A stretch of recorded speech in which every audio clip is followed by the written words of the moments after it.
In today's video, I am going to teach you how to create a ClickUp checklist template and task template. To get started, open ClickUp and head to your workspace overview inside your team space. This overview area is a great starting point because it gives you quick access to tools like templates and saved views, so you can build repeatable systems without recreating the same work every time. Once you are on the overview page, look for the area that is highlighted on screen, then select Templates. This is where ClickUp keeps reusable setups, including checklist-style templates that help standardize how tasks are completed. Inside Templates, find and select the template called Project/Deal Closing Checklist. This template is designed to give you a ready-made checklist structure that you can apply whenever you need the same steps repeated for a new project or closing process. After opening it, click Use Template.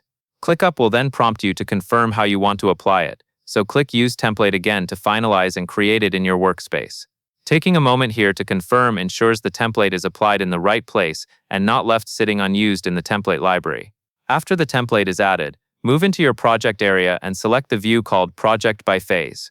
This view helps you organize tasks based on the stage they are in, which makes it easier to keep momentum and avoid missed handoffs. Click the highlighted area shown to follow along with the same navigation, then switch to Project Status Board. The board layout is ideal for visually tracking progress, since tasks move across columns as work advances. Next, select Project Due Date to focus on timing and deadlines.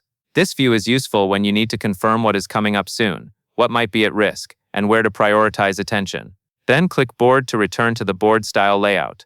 Finally, click Project by Phase again to get back to that phase-based organization. This gives you a reliable workflow. Start from a structured checklist template, then manage the execution using views that emphasize status, due dates, and phases.